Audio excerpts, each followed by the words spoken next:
157페이지부터 할 거고요. 필요한 파일은 찾기 참조 함수라는 그 파일이 있을 것 같습니다. 네, 챕터 3에 있습니다. 파일을 한번 열어보시죠. 어저께 쓰던 파일이고요.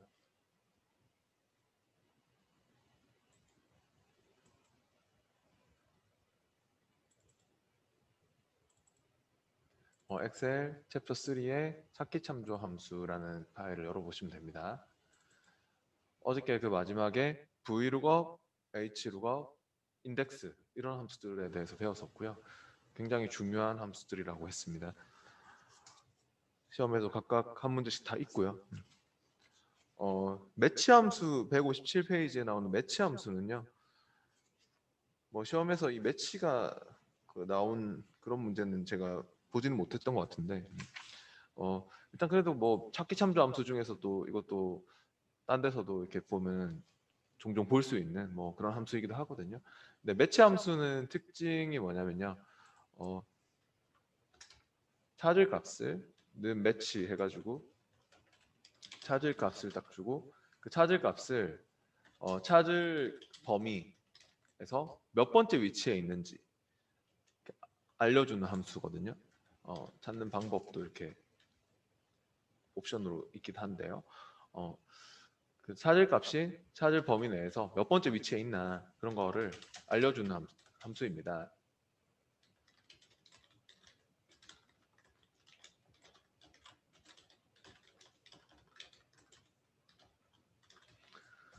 그럼 매치 함수를 써가지고요. 여기 M4셀에 와서 박은영씨 M3셀에 그 B4에서부터 B52 범위에서 박은영씨 위치를 구하라고 했는데 M4로 바꿔야 될 것 같네요. 그죠? 네. 문제를 고치세요. 다음 목록 워크시트 M4, M4 셀에 B4에서부터 B52 범위에서 박은영이 몇 번째 위치하고 있는지를 표시합니다. 라고 했습니다. 네, 그러면은 여기에 는 매치를 써보겠습니다.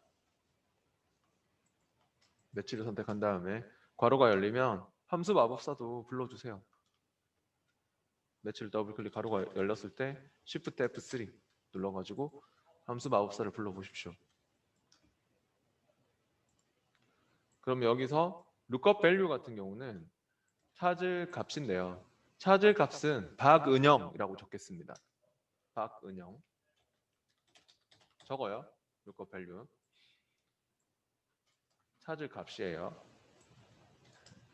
쌍따옴표가 붙어야 되겠죠. 사람 이름 텍스트니까요. 그 다음에 lookup array 찾을 범위는 보통 이제 매치의 찾을 범위는요. 이렇게 다 잡으면 안 됩니다. 매치는 이렇게 다 잡으면은 옆으로 새알릴지 밑으로 새알릴지 그런 거를 결정을 못 하거든요. 매치가.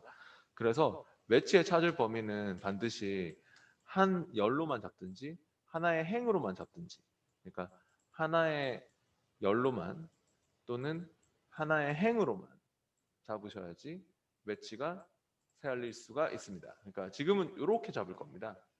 지금은 B4에서부터 저처럼 B4에서부터 B52까지 쭉 잡으세요. B4에서부터 B52를 쭉 잡았고요. 네, 그리고 나서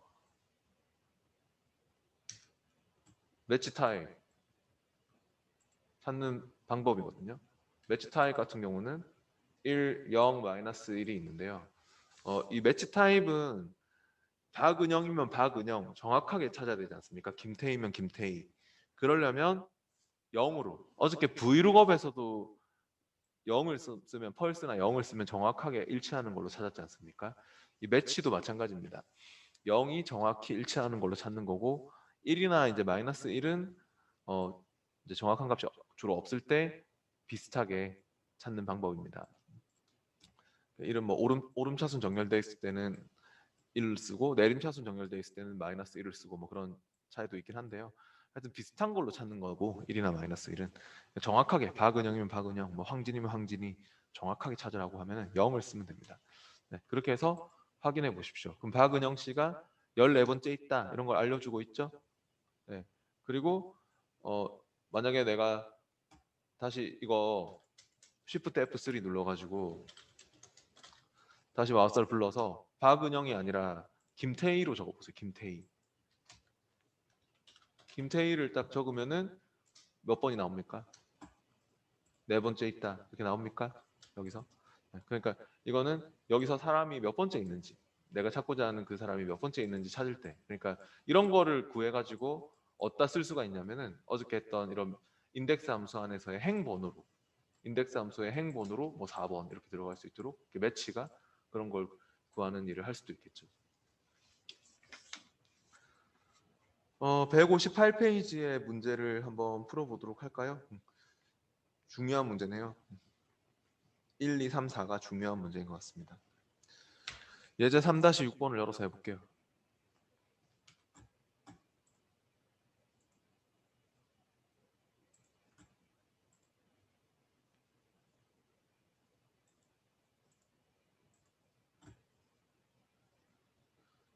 얘는 적응 문제 폴더에 있고요. 적응 문제 챕터 3의 예제 3-6번입니다.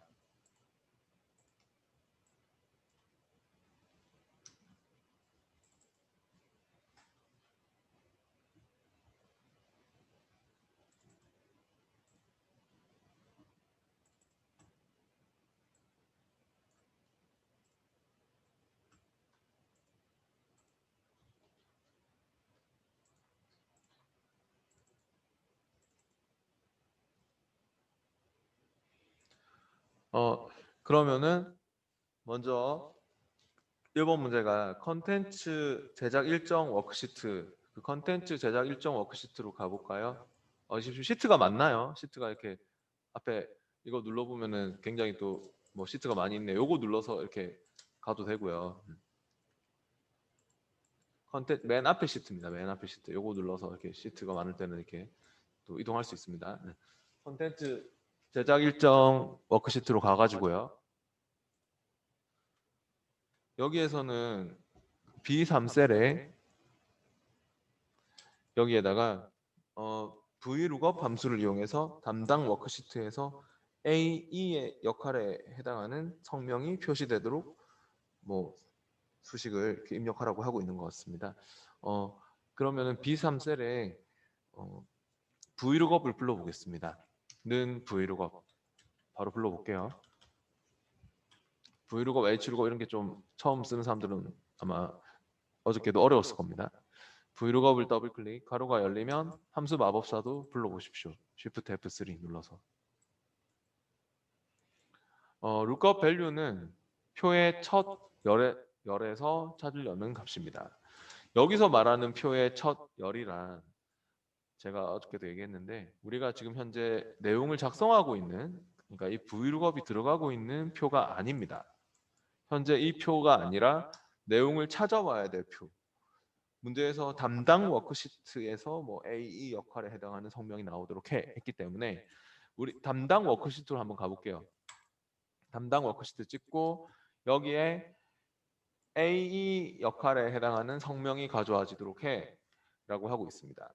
그러니까 담당 워크시트의 이 표에서 우리가 찾아와야 되는 거죠.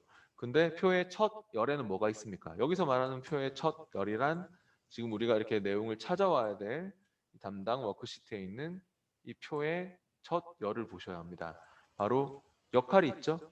그러면 다시 돌아와서 컨텐츠 제작 일정으로 다시 돌아와서 시트명에 이렇게 중복해서 찍혀 있으니까 다 지우고, 시트명 찍힌 거는 다 딜리트로 지우고, 그러면 표의 첫 열에 그렇게 무슨 역할 있었는데 뭐 당연히 우리는 AE인 걸 찾아야 되겠죠. 지금 AE 문제에서 적혀 있듯이. 근데 이렇게 적어주면 될까요? 저처럼 AE만 딱 적으면 될까요? 이거는 왜 안 될까요? 제가 말씀드렸다시피 물론 지금은 됐는데 만약에 A 뭐 그러니까 어저께처럼 뭐 A 뭐 그러니까 이렇게 해서 쓰면은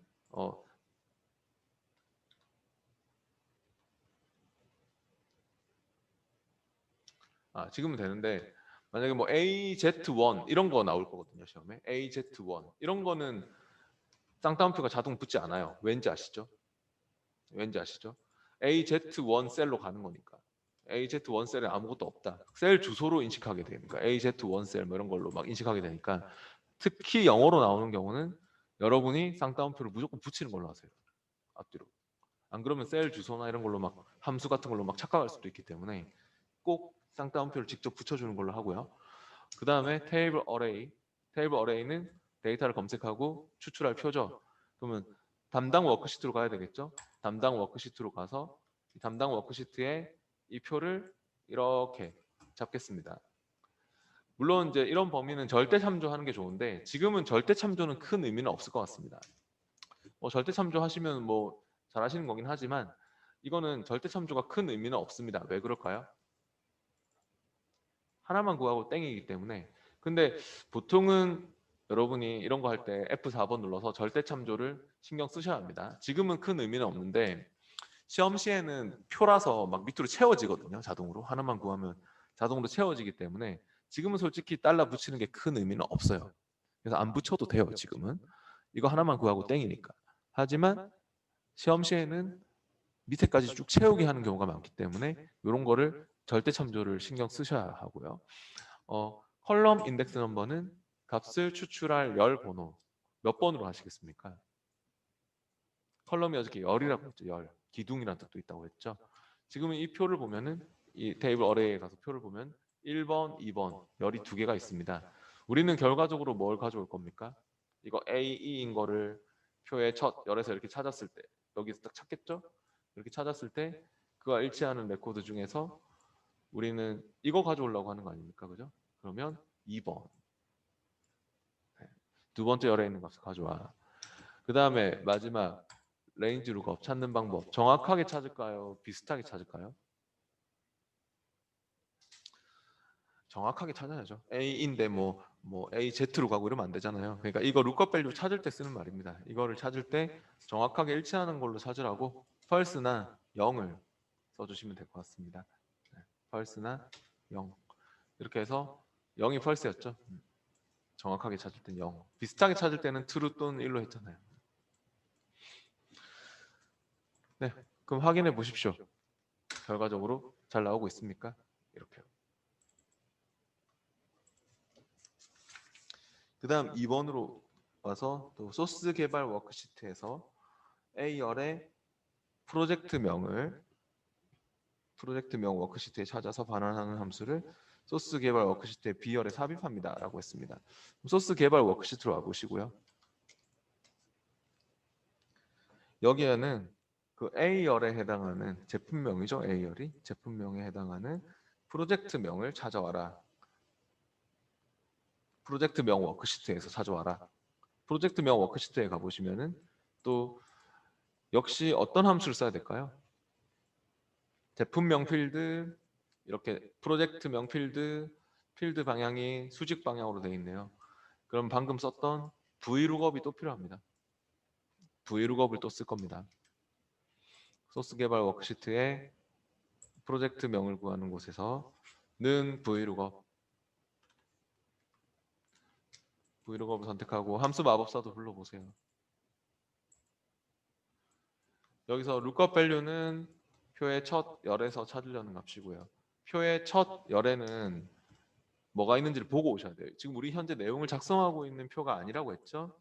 여기서 말하는 표의 첫 열은 지금 프로젝트명 시트로 가보세요. 프로젝트명 워크시트에 있는 이 표입니다. 이 표의 첫 열에는 지금 뭐가 있습니까?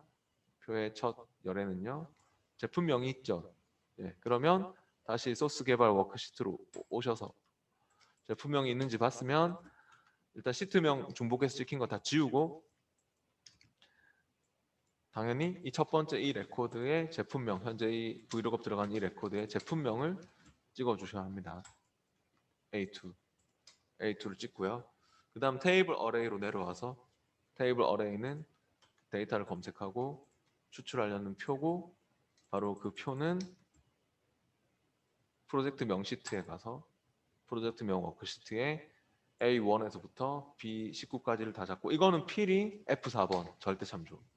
왜냐면 이거는 지금 다 구해야 되는 상황이죠. A열에 다 구해야 되는 상황이기 때문에 B열에 전체 다 채우기를 해야 될 상황이기 때문에요.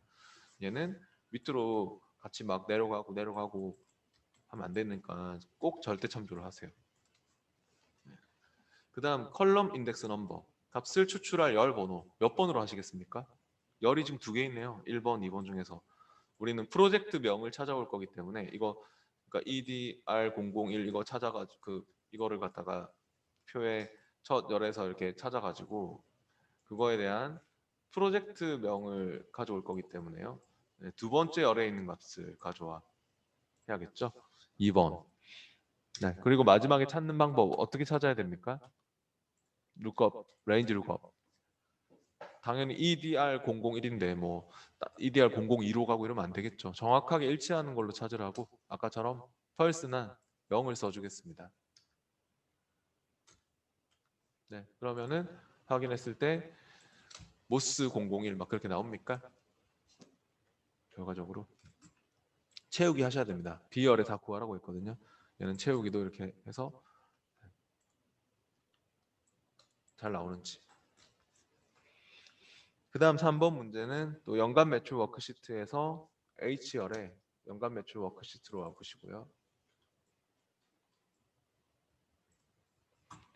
보너스 구하는 곳이군요.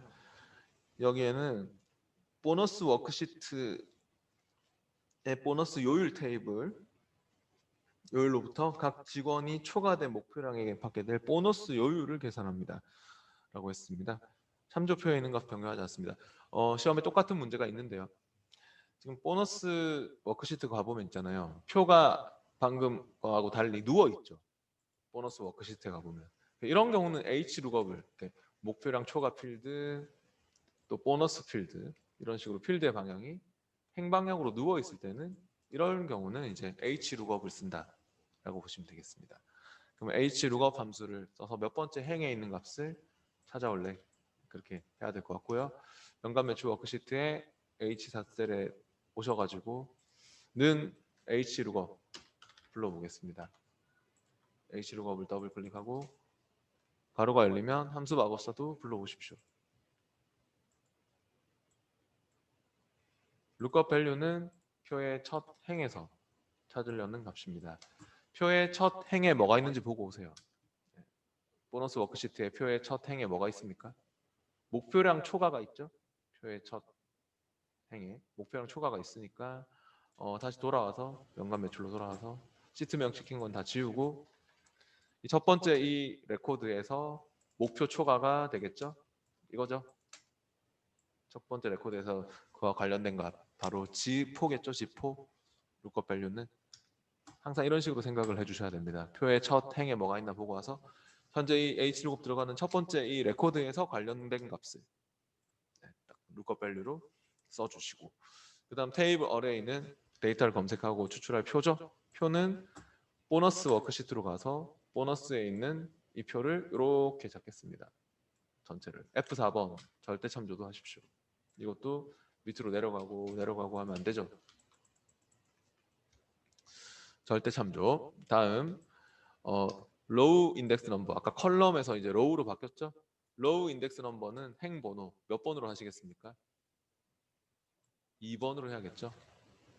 2번. 왠지 아시죠? 여기서 지금 우리는 1번, 2번 중에서 보너스에 해당하는 거 가져오려고 하는 거 아닙니까? 그러니까 이거 뭐 정확하게 찾든 비슷하게 찾든 딱 찾았을 때 그와 그 관련된 레코드에서 이렇게 보너스에 해당하는 요거를 찾아오려고 하는 것이기 때문에 그런 거고요. 2번으로 해주셔야 되겠고요. 마지막 레인지 룩업. 레인지 룩업은 어떻게 찾아야 될까요? 찾을 때 이 룩업 밸류 이거 84,948원 이런 거 표의 첫 행에 딱 맞는 게 있었습니까? 없었죠. 그러니까 딱 맞는 게 없으니 이런 거는 비슷하게 찾아야 됩니다. 비슷하게 찾으려면은 true 또는 1로 넣어주시면 됩니다. true나 1로 넣어주세요. 정확하게는 false나 0이고 네, 그럼 이렇게 확인했을 때 결과적으로 퍼센트가 뭐 2.25%막 그렇게 나옵니까? 확인했을 때? 네. 네. 숫자로 돼 있었네. 하여튼 뭐 0.025 뭐 그거 맞습니다. 네. 채우기를 쫙 해보세요.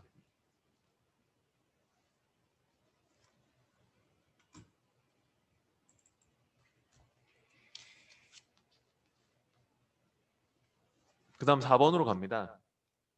4번은 또 부서별 매출 워크시트에 C5셀에 3분기 매출과 4분기 매출값을 조회한 후 지금 1, 2, 3, 4까지 다 시험에 나오는 문제입니다. 진짜. 하반기 매출을 계산하는 함수를 추가합니다. 라고 했습니다. 하반기 매출은 연간 실적 워크시트에 3분기 매출 플러스 4분기 매출 수식을 사용합니다. 라고 했습니다. 그러니까 여기 C5 부서별 매출 워크시트로 와보시고요. C5셀에는요. 상반기 이 팀에 또 콤보 상자 있죠. 어저께 이런 거 해봤죠. 이 콤보 상자에서 우리가 선택한 값에 대한 그런 뭐 급여를 찾아오고 했잖아요. 어저께도. 근데 이 팀별 뭐 상반기 매출 구하는데 그 하반기 매출은 연간 실적 워크시트의 3분기 매출 상반기가 아니고 하반기군요. 이거 좀 고칠래요? 이거 헷갈리니까 이걸 고치세요. 이거 B5셀을 하반기 매출이라고 합시다. 예제 파일이 뭐 좀 헷갈리게 돼 있으니까 하반기 매출이라고 하는 게 좋겠네요. 그래서 그 3분기 매출과 4분기 매출을 더하는 식으로 한답니다. 그럼 어떻게 하시면 되냐면요. 여기에 어저께 우리 이 콤보 상자 이거 마우스 오른쪽 컨트롤 서식 갔던 거 기억나시죠? 콤보 상자 오른쪽 마우스 컨트롤 서식 가보면 입력 범위가 어디로 잡혀 있습니까? 찍어보세요.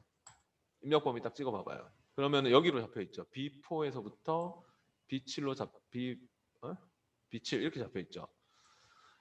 그죠? 그리고 셀 연결이 돼 있네요. 셀 연결은 C3셀에 우리 또 넣고 있는 셀에 연결이 돼 있습니다. 이제 이게 어떤 의미인지 아시죠? 지금 고객팀을 선택하고 있으니까 1번이 찍혀 나오고 있네요.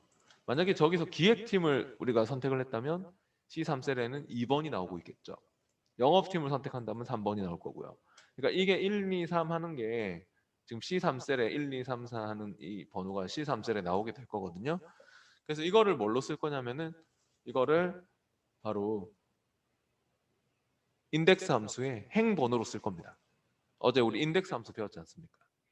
그래서 인덱스 함수를 써가지고 그 해당하는 팀의 3분기와 4분기의 그 값을 그렇게 더하는 식으로 각각 구해가지고 더하는 식으로 할 거거든요. 그러면은 이제 우리가 데이터 범위는 솔직히 이렇게 뭐 데이터를 잡는 것도 괜찮고 이렇게 데이터를 다 잡는 것도 괜찮고 뭐 아니면은 뭐 솔직히 여기만 딱 잡아서 해도 돼요. 3분기를 구할 때는 4분기를 구할 때는 여기만 딱 잡아서 해도 되고요.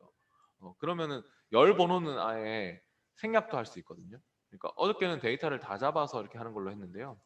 제가 데이터를 다 잡으면 이거는 열 번호를 1, 2, 3, 4 그러니까 3분기 구할 때는 4번 4분기 구할 때는 5번 이렇게 이 열 번호를 신경 써야 되는데 제가 좀 이제 좀 더 간단하게 해보고 싶어서 열 번호를 신경 안 쓰는 식으로 그러니까 열 번호 3분기 구할 때 4번 뭐 4분기 구할 때 5번 이렇게 넣는 것도 괜찮긴 하지만 그냥 열 번호를 신경 안 쓰고 하는 방법도 있거든요. 그런 방법으로 제가 한번 해보겠습니다. 어저께 약간 다른 방법으로 한번 해보겠습니다. 여기서 일단 인덱스를 쓸 거예요. C5셀에 와서 는 인덱스 불러보세요.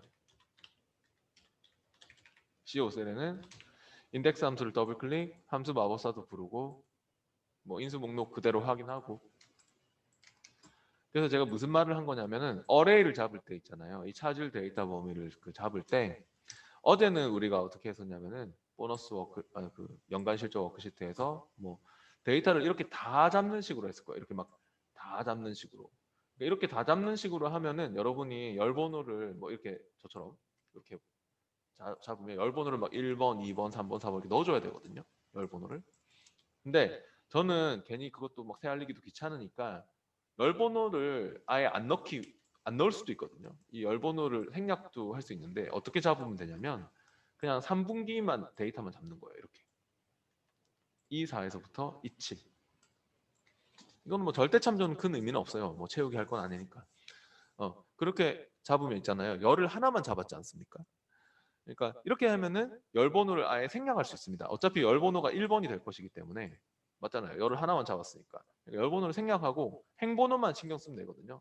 1, 2, 3, 4 하는 요 행 번호만 신경을 쓰면 되니까. 근데 그 행 번호는 지금 어디에 들어가 있습니까? 내가 고객팀 선택하면 1번, 기획팀 하면 2번, 영업팀 하면 3번. 이게 어디에 들어가 있습니까? 로우 넘버로 와보세요. 바로 여기 들어가 있네요. 여기 C3에. 그러니까 얘가 연결되어 있는 이 C3셀에 들어가 있으니까 그냥 C3 적어주면 됩니다. 그러면 됩니다. 네. 그래서 확인해 보십시오. 그러니까 컬럼 넘버는 생략입니다. 생략. 왜냐면 우리가 열을 하나만 잡아놨기 때문에 컬럼 넘버는 뭐 1번 어차피 넣어도 뭐 되고 생략을 할 수 있거든요. 그래서 확인하니까 어떻습니까? 이렇게 78,700원 나왔습니까? 근데 안 끝났습니다.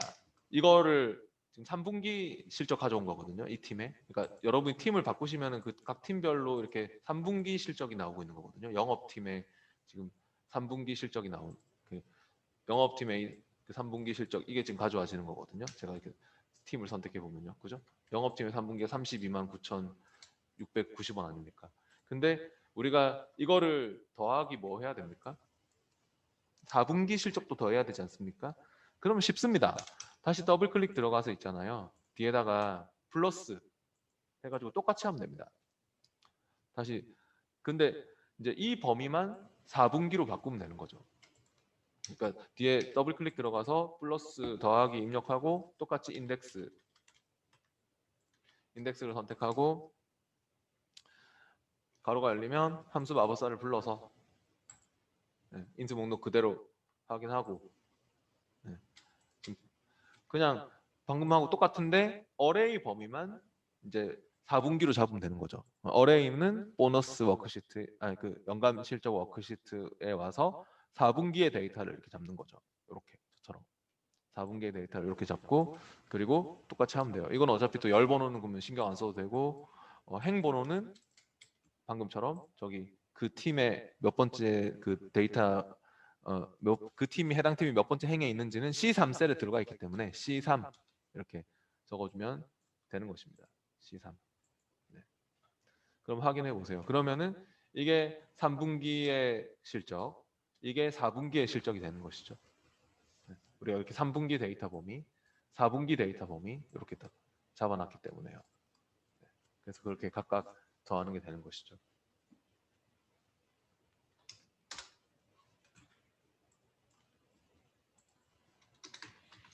네, 그래서 여기는 열 번호를 생략을 한 것입니다. 제가 좀 더 쉽게 하려고 열 번호를 아예 생략을 하고, 그러니까 여기를 그 찾을 데이터 범위를 잡을 때 딱 3분기만 잡고 그렇게 행 번호만 딱 주고 열 번호는 생략을 한 것이라고 보시면 되겠습니다. 네, 중요한 문제였고요. 네, 시험에 똑같이 하면 됩니다. 진짜 이거랑 완전 똑같이 나오거든요. 그래서 이거는 3분기의 데이터 범위만 잡아서 내가 이 팀, 그 영업팀이 뭐 지금 세 번째 있네요 하는 건 지금 C3에 딱 나오지 않습니까? 그러니까 내가 팀을 바꿀 때마다 여기서 팀을 바꿀 때마다 이렇게 각 팀별 그 하반기 매출이 계산이 되는 것이겠죠. 이렇게 팀을 바꿀 때마다 이렇게 바뀌니까 이게 행본으로 들어가고 있으니까. 그러니까 이 C3에 있는 우리가 선택하는 이 내용이 C3에 지금 이렇게 나오는 이 내용이 행본으로 행번호, 그러니까 이 C3이 행번호로 들어가고 있는 것입니다. 그래서 이거는 3분기를 잡았고 데이터 범위를 잡을 때 여기는 이제 4분기를 잡아준 거죠. 여기는 찾을 데이터 범위를 잡을 때 4분기를 잡아주고 열 번호는 생략, 열을 딱 하나만 잡았기 때문에. 5번 문제는 뭐 쉬운데 그 연간 실적 워크시트에서 I4셀에 연간 실적 워크시트로 가보시고 아까 전에 했던 매치 함수 있죠? 찾을 값이 찾을 범위 내에서 몇 번째 위치에 있는지 알려주는 또 매치를 써가지고 전산팀의 위치를 찾으면 될 것 같습니다. 그러면 여기 I 연간 실적의 I4셀에 와서 는 매치를 선택하고 함수 마법사를 불러서 lookup value는 무슨 팀을 찾는다고요? 전산팀 적어야 돼요. 전산팀. 적어주고 그 다음에 쌍따블 붙겠죠. lookup array 찾을 범위는 이렇게 잡으면 되겠죠. 네, 이렇게 팀 이름 이렇게 잡아서 네. 뭐 이거는 뭐 채우기 하고 그럴 거 아니기 때문에 뭐 그냥 가만히 냅둬도 상관없고 뭐 달러 붙이고 싶으면 F4번 눌러서 달러 붙여도 되고 그거 상관없어요. 그 다음에 매치 타입은 어떻게 찾는다고요?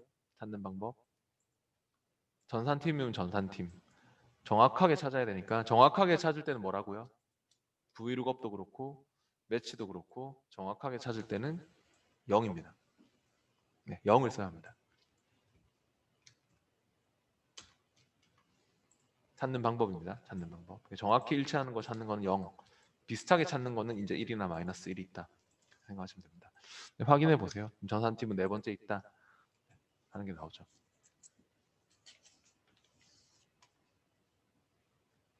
그 다음 이제 159페이지에 함수의 이제 마지막 내용인 것 같은데 재무 함수에 대해서 알아보겠습니다. PMT 함수 중요한 함수입니다. 역시 PMT 함수 문제가 시험에 나오고 있거든요.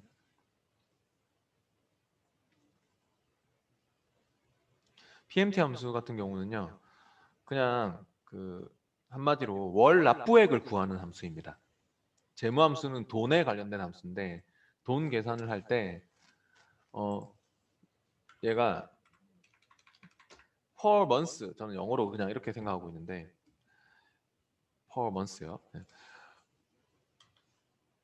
월 납부액이 얼마인지 그런 거를 구해주는 함수예요. 매달 얼마씩 납부를 해야지 돈을 다 갚을 수 있나. 내가 뭐 대출을 받았는데 대출 받은 돈을 다 갚기 위해서 매달 얼마씩 할부금 내야 될까 그런 거.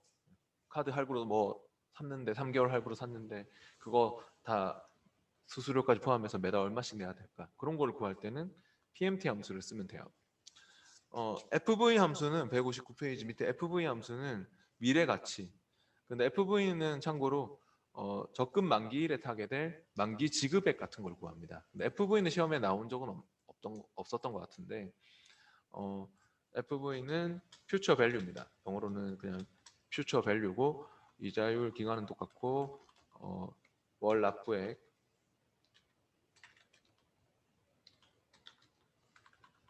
현재 가치 뭐 이런 지급 시기 뭐 이런 거를 쓰고 이거는 만기 지급액 적금 만기 시에 타게 될 만기 지급액을 구하고 영어로는 그냥 future value인 것 같습니다. 미래 가치. FV가 그 시험에 나온 적은 없었던 것 같고요. PMT가 중요합니다. 한번 해볼게요. 여기 160페이지. 지금은 이제 재무함수라는 파일 열어가지고 해봅니다.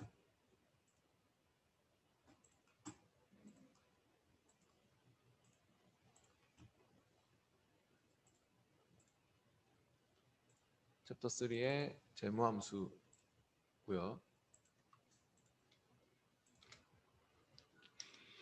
대출금 워크시트의 C7셀에는 매월 초에 납입을 해야 되는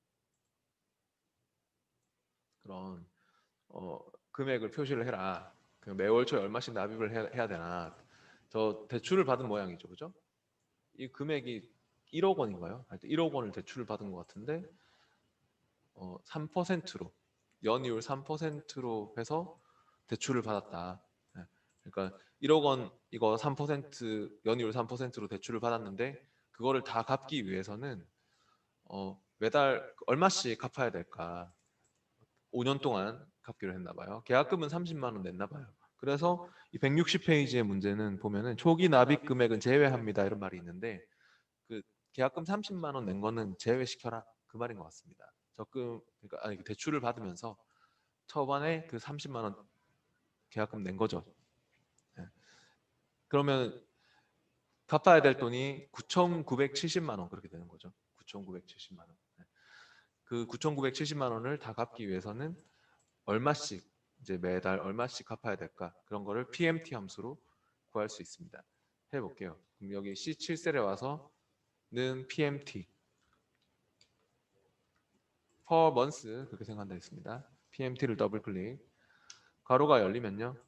함수 마법사를 또 불러보십시오. Shift F3 눌러가지고.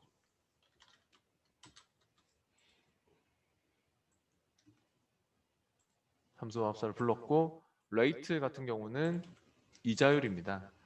이자율은 얼마죠? 연이율 3%죠. 얘를 찍을게요. 3%.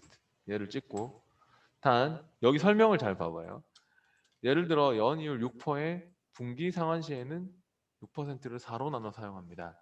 이런 말이 있는데요. 우리는 분기별로 상환하는 게 아니라 월 단위로 납입하는 거 아닙니까?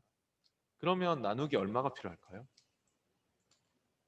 시험에 똑같이 나옵니다. 시험에 진짜 이 문제하고 똑같이 나오는 게 있거든요.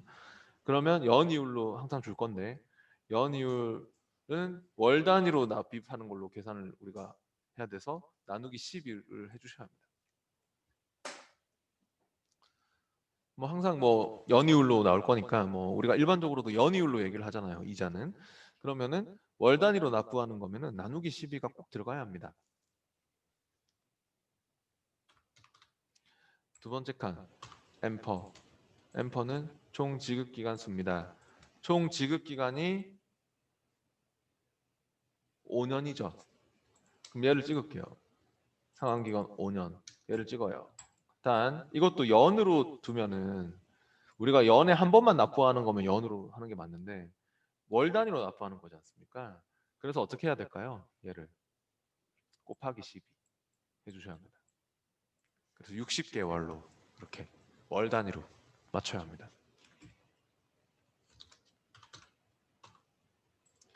네, 그러니까 이자율과 기간 부분에 있어서는요.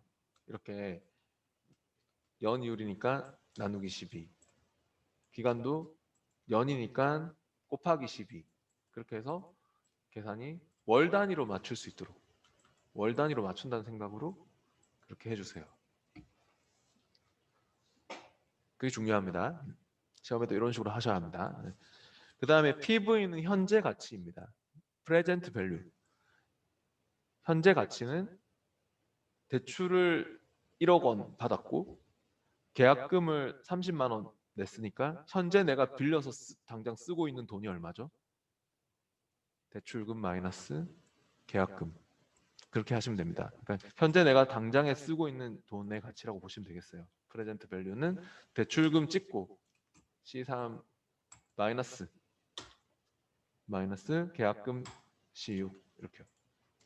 얘 마이너스 얘. 시험에도 정말 똑같이 나오고요. 그 다음에 미래 가치 FV Future Value는 미래 가치인데 미래 가치는 지금은 당장 돈을 빌려 쓴 거에 대해서 구하고 있기 때문에 미래 가치는 생각할 게 없습니다. 빌린 거에 대해서 다 갚는 거니까. 근데 미래 가치는 어떤 때 쓰는 거냐면 우리가 만약에 여기 PV에 안 쓰고 현재 가치에 안 쓰고 미래 가치에다가 1,000만 원 이렇게 적잖아요. 그럼 이건 어떤 의미가 되냐면은 미래에 내가 1,000만 원을 타고자 하는데 지금부터 얼마씩 적금을 들어야 될까?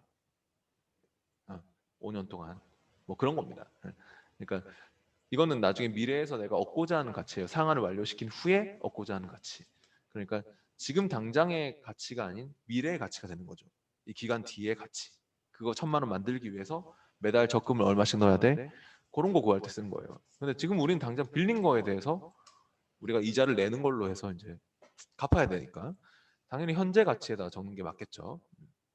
FV는 내가 이자를 타는 쪽으로 계산하는 거죠. 그러니까 얘는 생략 필요 없으니까 생략. 빌린 돈에 대해서는 현재 가치 쓰고 미래 가치는 필요 없으니 생략. 타입 같은 경우는 지급 시기입니다. 상환 시기인데 1은 상환 주기 초고 0 또는 생략 시에는 상환 주기 말이다. 이런 말이 있는데요. 어때요? 문제에서 말이 있나요? 매월 초에 납부하는 거는 1이고요. 뭐 특별한 말이 없거나 월 말에 납부한다면 생략을 하면 되는데 문제에서 중요한 말이 있습니다. 어떤 말이 있나요? 매월 초에 납입해야 하는 이런 말이 있죠. 1입니다. 1. 그럼 값이 달라집니다. 1을 써보면 아마 이자 차익이 발생할 겁니다.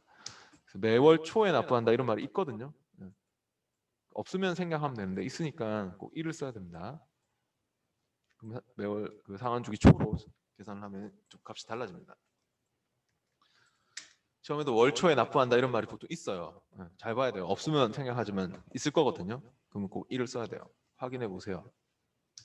결과적으로 잘 나오고 있습니까? 이렇게 마이너스가 나오고 있죠. 마이너스가 붙는 게 어찌 보면 당연한 거예요. 왜냐하면 이거는 대출을 받았기 때문에 내 통장에서 매달 178만 원씩 이렇게 빠져나가야 되는 돈인 거죠.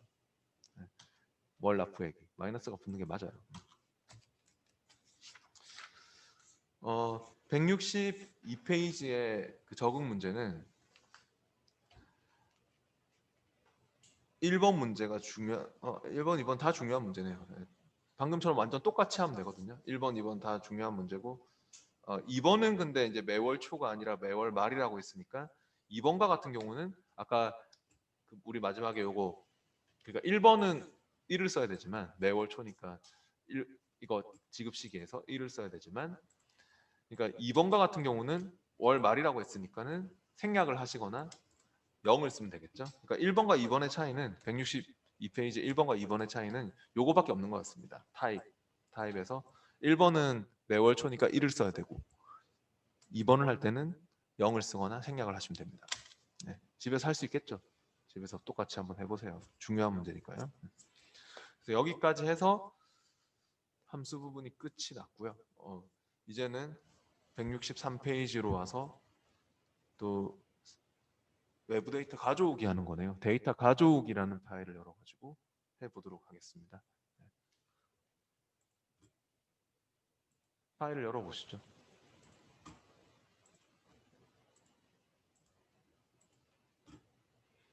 데이터 가져오기라는 파일을 열어야 합니다. 이제 함수는 여기까지입니다.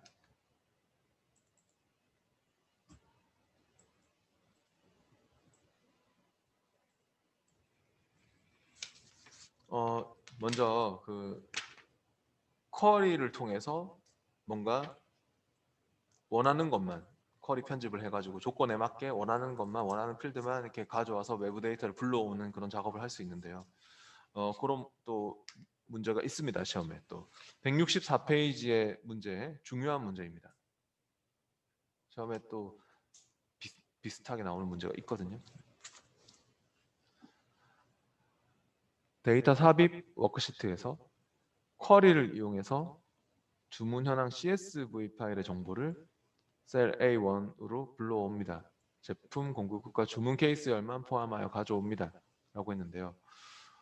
그러니까 지금 시트가 텅 비었지 않습니까?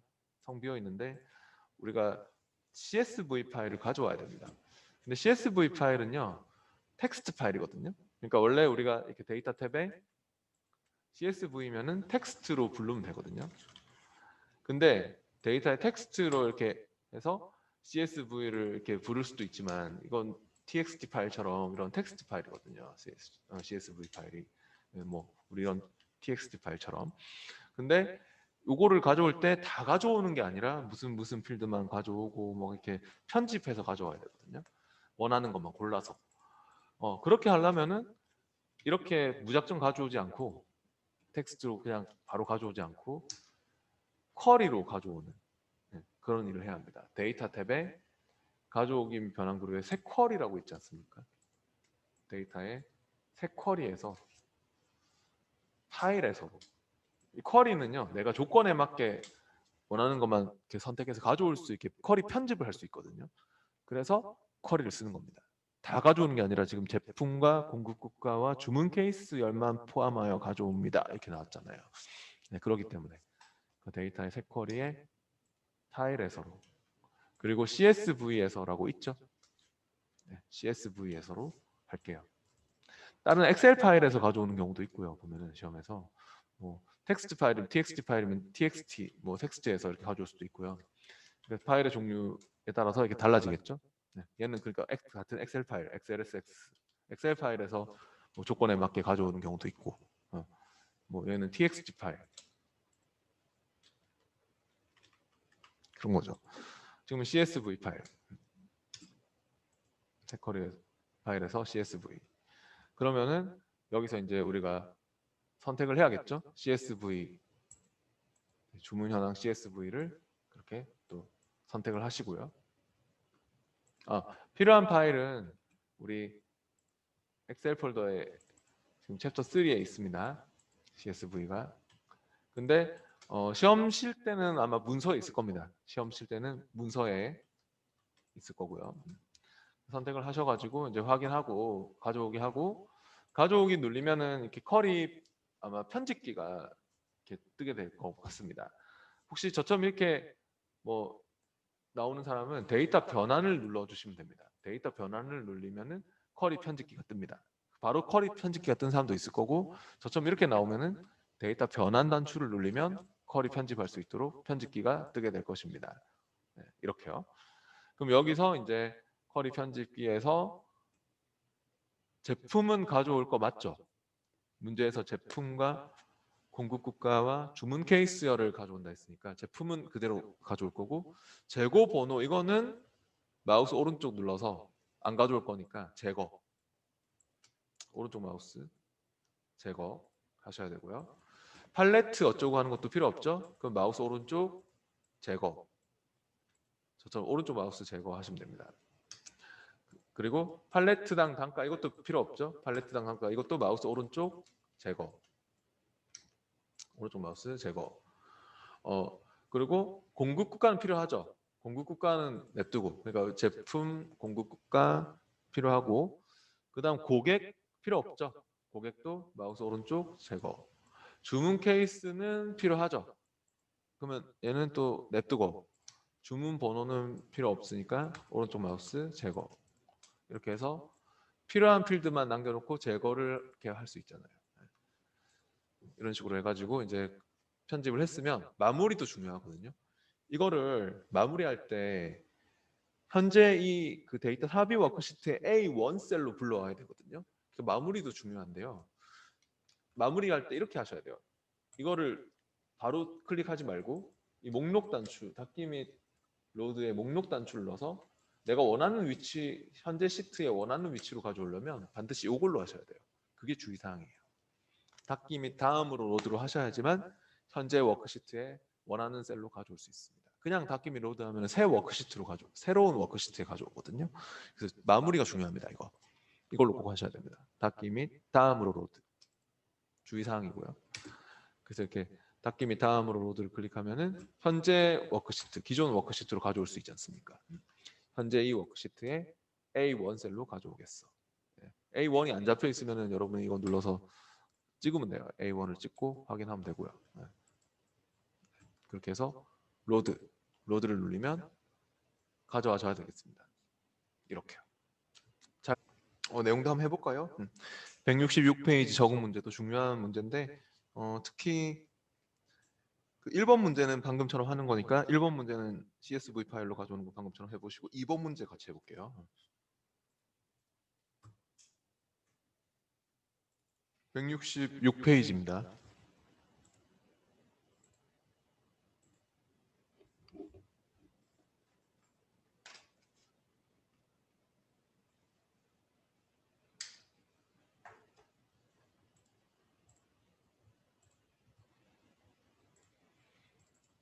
챕터 3의 예제 3-8번이고요.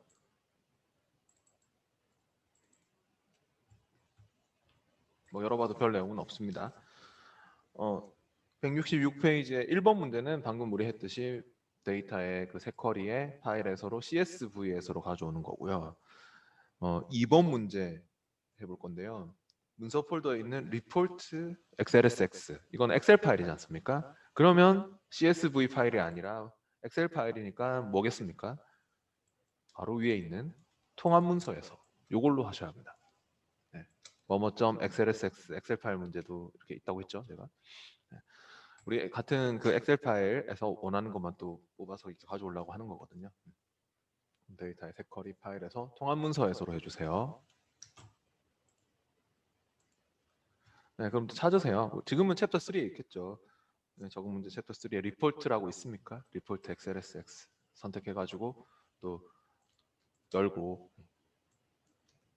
가져오고, 또 여기서 시트는 이거 원천 조사 가격 정보 시트고요. 뭐 하나밖 뭐 시트 말 없으면 그냥 뭐 하나밖에 없으니까 그대로 데이터 변환을 눌러주세요. 데이터 변환을 눌리면은 쿼리 편집기가 뜨게 되고 바로 쿼리 편집기가 열리는 사람도 있을 거고 데이터 변환 저처럼 이렇게 뜨는 사람은 이거 눌러서 데이터 변환을 딱 눌러주시면 되고요. 여기서 아까처럼 또 편집을 해야죠. 문제에서는 품목명, 당일 가격 및 전일 가격열만 포함되도록 합니다. 했으니까요. 네, 이거 저처럼 품목명은 냅두고 그러면 조사 가격 필요 없죠? 조사 가격 마우스 오른쪽 제거. 네, 제거하고 또 뭐 하여튼 조사 가격 어쩌고 하는 건 다 필요 없으니까 마우스 오른쪽 제거. 오른쪽 마우스 제거. 그리고 당일 가격과 전일 가격만 있으면 되는 거죠. 그럼 당일 가격 필요하고 또 전일 가격도 필요하죠. 그리고 조사 지역 코드는 필요 없죠. 마우스 오른쪽 제거. 그렇게 해서 제거를 하고 마무리할 때 제가 중요하다 했죠. 그 닫기 및 로드로 하면 새 워크시트밖에 안 되기 때문에 이거 바로 누르지 말고 닫기 및 다음으로 로드로 하셔가지고 꼭 그 원래 그 있는 워크시트에 A1 셀로 이렇게 가져오라고 하거든요. 네, 그러니까 문제에서 해서 얘기하는 위치를 정확하게 기존 워크시트에 가져오려면 반드시 이걸로 하셔야 됩니다. 닫기 및 다음으로 로드로 이렇게 하셔가지고 기존 워크시트에 A1 셀로 가져오겠어. 이건 원래 시작할 때 총판 옵션에서 시작하는 거니까 네, 총판 옵션에서 시작했다 치고 하여튼 A1 셀이다. 그럼 A1 셀 그대로 찍어서 확인하시면 됩니다. 네. 네, 그 로드를 하시면 됩니다. 이제 넘어갈게요. 이제는 167페이지로 가보겠습니다. 시나리오라는 파일 열어가지고 해보겠습니다. 시나리오 가상 분석 기능인데요. 시나리오 목표값 찾기 뭐 이런 것들 뒤에 나오네요. 적은 문제 말고 이제는 모스 엑셀의 챕터 3의 시나리오라는 파일을 열어보시고요.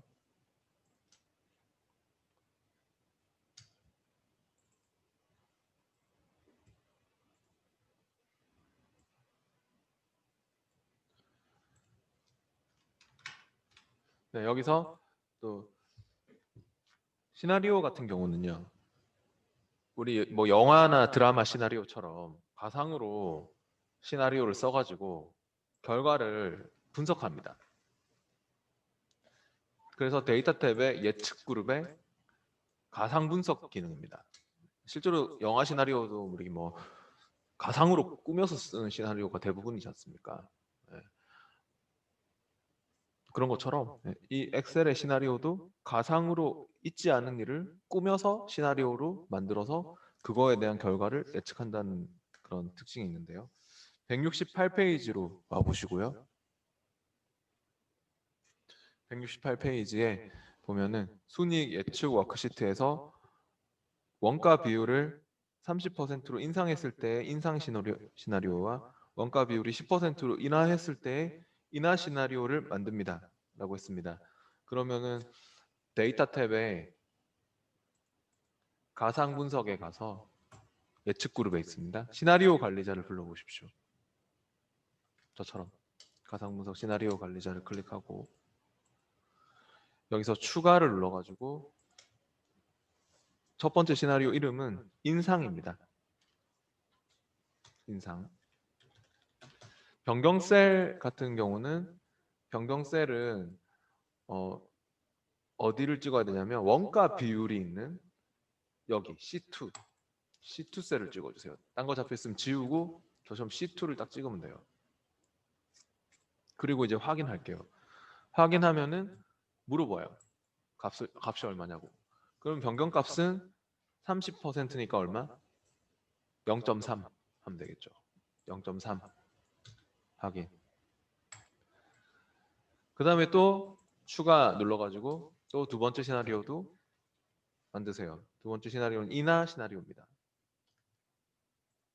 인하. 그리고 또 변경태는 또 똑같이 C2입니다. C2 그대로 해서 확인하고 이번에는 변경값이 얼마? 0.1. 0.1로 하고 확인. 10%니까. 그래서 이런 식으로 여러 개를 쓸 수 있습니다. 또 추가해서 막 10개 이상도 막 쓸 수 있거든요. 시나리오를. 그렇게 써서 그거에 대한 결과를 요약 보고서로 받아볼 수 있습니다. 그러니까 여기 근데 지금 만들기만 하라고 했고요. 아직 요약 보고서는 좀 이따 하고 만들었으면 일단 됐는데 이제 뒤에 170페이지로 와 볼게요. 뒤에 170페이지에 와 보면은 그 순위 예측 워크시트에서 인상 시나리오 표시하고 순위 값이 어떻게 변하는지 요약 보고서로 만듭니다 했는데 표시를 하는 걸 나중에 할게요. 그러니까 요약 보고서를 먼저 만들고 인상 시나리오를 뒤에다가 표시하는 걸로 하십시다. 그게 낫습니다. 네. 그러니까 표시는 하지 말고 지금은 요약 보고서 만드는 것부터 그냥 할게요. 시나리오 관리자에서 이 요약 단추를 누릅니다. 그럼 이 작성되어 있는 시나리오들에 대한 결과 보고서를 써줍니다. 얘가 현재 시트 앞에다가 요약 단추를 딱 누르면요. 얘네들이 영향을 주는, 그러니까 요약 단추 딱 눌렀을 때 이 원가 비율이 막 아까 30% 바뀌고 10% 떨어지고 이런 그 영향을 주는 어떠한 그 결과 셀이 딱 잡혀 있거든요. 지금도 순이익이 어떻게 변하는지 요약 보고서로 만듭니다 했기 때문에 그대로 C10 그대로 확인하시면 돼요. 확인하시면 어때요? 확인하면은 앞에 시나리오 요약 보고서가 써졌습니까? 그래서 현재 값은 이렇지만 25%일 때는 이렇지만 인상되면 이렇게 될 것이고 인하되면 이렇게 될 것이다 하는 걸 예측을 해준 거죠. 결과를. 그죠? 원래 시트에 와보면 아무 변화 없습니다. 아무 변화 없습니다. 그죠? 근데 이제 표시하는 거는 이제 뭐 하는 거냐면 다시 그 원래 시트 순위 예측으로 와서 데이터의 가상 분석의 시나리오 관리자로 다시 가보세요. 시나리오 관리자로 와서 그 인상 시나리오를 표시해 보세요. 인상을 선택해 가지고 그냥 밑에 표시하는 거 있잖아요. 표시를 누르면은 시트에 적용됩니다. 이거는 한 개씩 한 개씩. 딱 하나씩 하나씩만 시트에 딱 적용해 볼 때 쓰는 그런 거라서 이렇게 표시를 하는 거는 시트에 바로바로 한 개씩만 적용해 볼 때 쓰는 그런 내용이라고 보시면 됩니다. 넘어갈게요. 바로 173페이지로 넘어갈게요. 이번에는 그 목표값 찾기인데 지금 여기 이 시나리오하고 정반대되는 기능이라고 보면 되는데 이걸로 할게요. 그냥 현재 이 파일에서 제가 이거하고 완전 반대로 생각하시면 되는데 지금 방금은 여러분이 어떻게 했어요? 이렇게 인상될 때 시나리오 쓰고 뭐 이렇게 인하될 때 시나리오 써가지고 막 변경 값을 시나리오로 쓰고 결과를 예측을 했다면 오히려 이제는 제가 반대로 할 거예요. 이 순이익이 결과가 딱 1,100만 원이 됐으면 좋겠거든요. 정확하게 1,100만 원 되기 위해서는 원가 비율을 몇 퍼센트로 해야 될까? 얘가 과연 몇 퍼가 돼야 될까? 반대죠? 그러면 아까랑. 그러니까 시나리오하고 반대인 거죠. 결과를 1,100만 원 맞추려면 원가 비율이 과연 몇 퍼가 돼야 될까? 그거를 목표값 찾기로 찾을 수 있습니다. 근데 이 목표값 찾기가 시험에 나올 겁니다. 아마. 네, 목표값 찾기가 중요하고 결과를 만족시키기 위해서 변해야 될 값을 찾습니다. 그럼 바로 해볼게요. 여기서 데이터의 가상 분석의 목표값 찾기입니다. 목표값 찾기로 왔고 여기서 수식셀 찾는 값 이거 두 개는요. 결과를 정하는 거예요. 위에 거 두 개는 결과. 그래서 결과를 이거 수식셀은 C10 찍고 찾는 값은 1,100만 원. 이렇게 수식셀은 얘가 진짜 수식이기도 하거든요. 는으로 시작하는. 그리고 이 수식의 결과값이 1,100만 원 되려면 그러니까 이거는 진짜 결과를 딱 정해준 거예요. 위에 그 두 개는. 그러면 변경셀을 이제 값을 바꿀 셀은 변경돼야 될 저 결과를 맞추기 위해서 실제로 바뀌어야 될 셀, 그런 변경셀을 찍어주시면 되는데요. 값을 바꿀 셀은 뭘 찍을까요? 바로 이거 원가 비율. 얘가 얼마로 바뀌어야 될까? 몇 프로 바뀌어야 될까? 그걸 찾고 싶다면 값을 바꿀 셀에다가 C2를 찍어주시면 돼요. C2를 찍고 확인해 보세요. 확인하면 어떻습니까? 4% 그렇게 됩니까? 이렇게요. 그래서 완전 반대의 상황인 거죠. 찾아주죠 이거를. 결과를 맞추기 위해서. 네. 이거를 몇 퍼센트로 바꿔야 돼. 네. 확인해서 적용시켜 주셔야 됩니다. 그러면 174페이지의 문제도 한번 풀어볼게요. 방금처럼 하는 건데 목표값 찾기라는 파일을 열어가지고 해봅니다.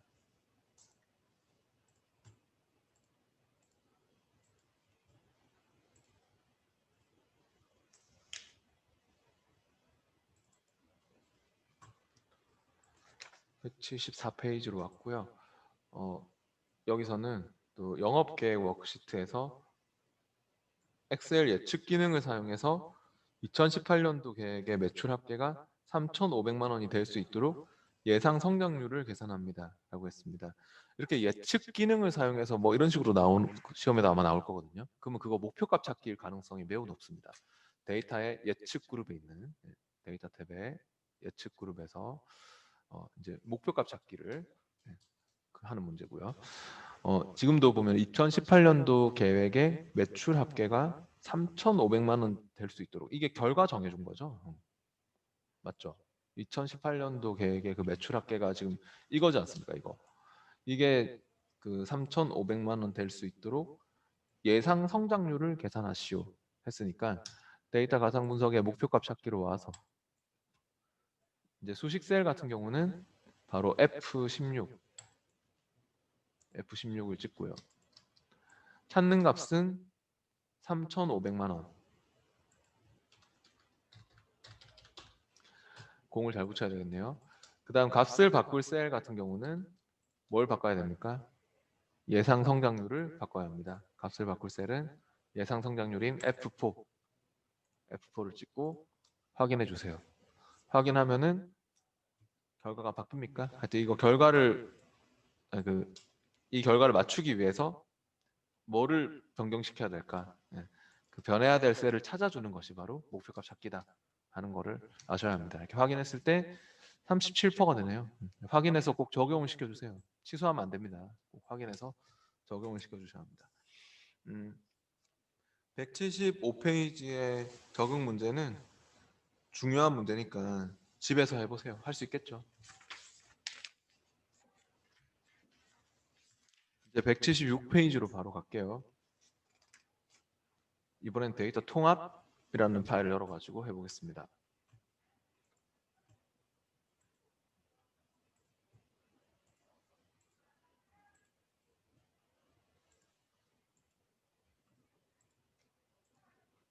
챕터 3의 데이터 통합이라는 파일을 열어보시고요. 2015년도, 2016년도, 2017년도 데이터를 그 매출 통합 워크시트에 또 A1, A3에 통합하고 했네요. 네, 그러면은 이거는 그러니까 데이터 통합 같은 경우는요. 다른 범위끼리 추가해가지고 그러니까 우리 지금도 보면 이 파일에는 2015년도 시트도 있고 시트 2016년도 시트, 2017년도 시트 이렇게 시트별로 다른 표들이 있지 않습니까? 근데 이 표들끼리의 합계를 구하겠다는 소리입니다. 이 3년치의 합계를 구해라 그런 말이고요. 그럼 매출 통합, 이런 통합을 하실 때는 그냥 그 결과가 나올 셀 범위를 먼저 선택을 해놓고 하세요. 그러니까 통합을 하실 때는 이 결과가 어디 나와야 됩니까? 매출 통합 워크시트에 A3셀에 나와야 되지 않습니까? 결과가. 그럼 여기를 찍어놓고 하세요. 저처럼. 결과 셀 범위를 지정을 한 다음에 결과가 여기 A3에 나와야 돼. 딱 지정을 해놓고 이제 할게요. 데이터 탭에 있습니다. 데이터 탭에 통합이라고 데이터 도구 그룹에 있습니다. 데이터의 통합을 클릭해 보시고요. 함수는 합계를 구할 뭐 문제에서 합계 매출로 표시한다 뭐 이런 말이 있죠, 그죠? 합계로 하면 됩니다. 뭐 평균을 해라 하면 평균도 할 수 있겠지만은 합계로 할 거고요. 참조 칸에 찍고 참조 칸에 내려오셔서 첫 번째로 참조시킬 영역은 2015년도 시트로 갑니다. 저처럼. 그리고 A3에서부터 N13을 잡습니다.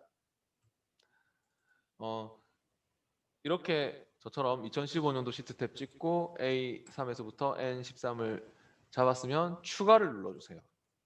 추가 안 누르면 의미가 없어요. 여기에 등록된 영역들이 계산이 될 거기 때문에요. 꼭 추가시켜 주셔야 되고요. 그 다음에 2016년도 시트 탭도 찍고 똑같은 영역이라서 자동 잡혀요. 2016년도 시트 탭 찍고 똑같은 영역이라서 자동 잡히고 있으면 또 추가하고요. 또 2017년도 시트 탭 찍고 또 같은 영역이라서 자동 잡히고 있으니까 역시 또 추가를 하고요. 이렇게 추가를 했으면은 이 추가된 영역들이 위에 있는 이 함수로 계산이 될 거고, 사용할 레이블을 첫 행 및 왼쪽 열 레이블을 표시하고 이런 말이 나왔죠, 문제에서. 첫 행은 뭐냐면, 첫 행은 행이 이제 가로인 걸 아시잖아요. 우리 H 룩업 할 때 행 번호 막 적었잖아요. 이겁니다. 첫 행. 말 그대로 제일 첫 번째 행. 그리고 왼쪽 열은 그 말 그대로입니다. 제일 왼쪽에 있는 열이 또 세로지 않습니까? 네, 열. 우리 브이룩업 할 때 열 번호 막 적었지 않습니까? 그러니까 이겁니다. 이거 제일 왼쪽 열. 첫 행 왼쪽 열. 그러니까 그게 서로 일치하는 것들끼리 계산되라고. 그러니까 다른 게 섞여 있더라도, 다른 뭐 지역이 막 서울 뭐 부산 막 이게 서로 안 맞더라도 서로 맞는 것들끼리만 계산하라고. 그러니까 서울이면 서울끼리, 뭐 1월 달이면 1월 달끼리 서로 맞는 레이블이 맞는 것들끼리만 합계를 구하라는 의미입니다. 이게. 그래서 이 두 개를 체크 하시고요. 원본의 연결은 쓸 일이 없는 게 다른 파일에 있는 거 가져왔을 때 쓰는 거거든요. 그러니까 원본 연결하는 거는 다른 통합 문서에 있는 걸 가져왔을 때 쓰는 것이기 때문에 우린 같은 시트에 있는, 같은 통합 문서 안에 있는 거 지금 쓰고 있으니까 이거 쓸 일이 없을 거고요. 첫행 왼쪽 열을 체크하시고 확인. 그러면 결과가 잘 나오는지, 뭐 이런 게 데이터 통합입니다. 범위끼리 추가해서 합계나 평균 이런 걸 구하는 게. 넘어가겠습니다. 이제 179페이지로 와보십시오. 179페이지로 왔습니다.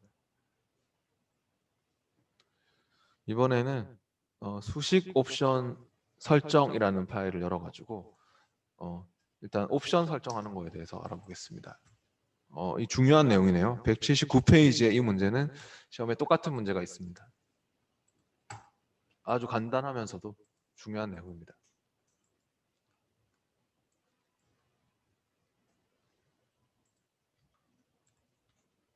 챕터 3에서 수식 옵션 설정이라는 파일을 열어보시고요.